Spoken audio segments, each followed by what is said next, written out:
Assalamualaikum warahmatullahi wabarakatuh. Alhamdulillahirabbil alamin. Puji kepada Allah Subhanahu wa taala atas rahmat hidayahnya. Shalawat dan salam kita sampaikan kepada Nabi Muhammad SAW.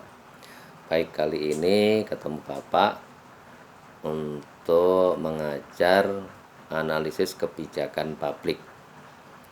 Semester 5 saya masih hafal ini anak-anak Bapak semua. Ada Mas Aan, Mas Alfiansah, Mbak Angela, Mbak Zahra. Selamat ketemu lagi. Tetap semangat dalam kuliah online. Baik, seperti biasa akan Bapak bacakan untuk bobot penilaian ya. Biasa untuk kehadiran 15%, tugas 15%, UTS 30%, dan UAS 40%. Kali ini kita bahas untuk bab 1 sampai 7, yaitu bahan untuk UTS. Biasa kalau tiap pertemuan nanti akan Bapak share materi, dan ini akan Bapak bacakan dari bab 1 sampai bab 7. Setiap pertemuan nanti bahan diskusi siapa, nanti Mas Aan biasanya ngatur teman-temannya untuk minggu ini tugasnya siapa, untuk presentasi dan lainnya, memberikan pertanyaan atau penyanggah. Penilaian Bapak dari situ tetap hidup untuk diskusi ya. Dan nanti closing statement ini biasa untuk dari Bapak untuk penutupnya.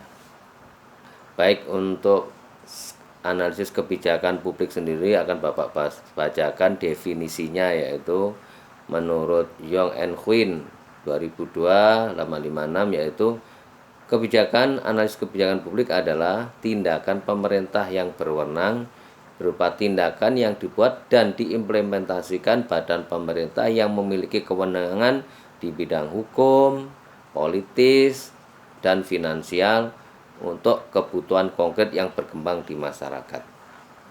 Itu mungkin dari apa sih analisis kebijakan publik itu. Baik, Bapak akan bacakan untuk tahap-tahap setiap pertemuan. Baik, mungkin nanti bab 1 membahas masalah pembangunan sosial. 3 dimensi pembangunan sosial. Di situ ada dimensi kemiskinan. Beberapa kemiskinan, ada kemiskinan absolut, kemiskinan relatif, kemiskinan kultural, dan kemiskinan struktural. Nanti kita penjabarannya setiap pertemuan akan Bapak jelaskan. Kemudian keempat yaitu dimensi ketenaga kerjaan. Ketiga yaitu dimensi integrasi sosial, yaitu potret negara berkembang versus negara sejahtera.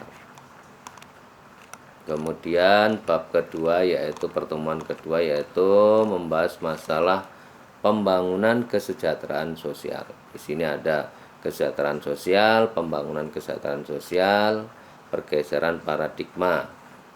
Di situ ada dari masalah kekebutuhan, stigma hak asasi manusia, penerimaan pasif ke pelaku aktif, dari bantuan sosial ke pemberdayaan.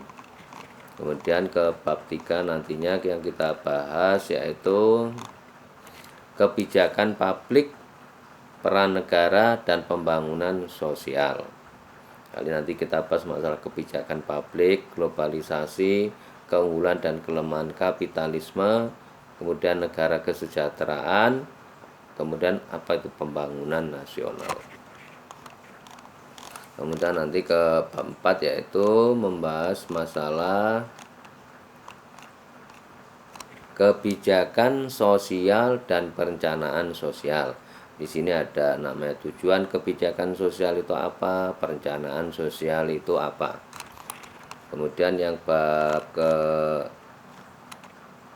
7 yaitu naskah kebijakan, yaitu policy paper. Di situ nanti gimana membuat outline naskah kebijakan, komunitas atau audien kebijakan, stakeholder, jenis dan struktur naskah kebijakan. Baik, mungkin ini dari bab 1 sampai 7 bahan nanti untuk UTS ya. Baik, untuk Bapak yang pakai untuk dasar yaitu ini ya bukunya ya. Tolong dipunyai bukunya atau mungkin pinjam ke perpustakaan, di fotokopi atau beli aja. Analisis kebijakan publik Edi Soeharto, ini Bapak pakai referensi. Kemudian yang kedua yaitu pengantar analisis kebijakan publik William and Dan ini ya, edisi kedua. Ini buat referensi Bapak untuk ngajar. Biasa nanti untuk mengajar referensi itu, kalau buat bahan diskusi silahkan, mungkin tambahan referensi dari sumber lain. Mungkin itu Bapak ini terangkan dari nanti bahan untuk UTS. Tetap semangat anak-anak Bapak semua, karena kita masih kuliah online, tidak mengurangi daripada masalah di sini. Nanti kalau ada hal kaitannya pertanyaan atau hal yang berkembang di masyarakat, kita bahas dalam pertemuan. Terima kasih. Assalamualaikum warahmatullahi wabarakatuh.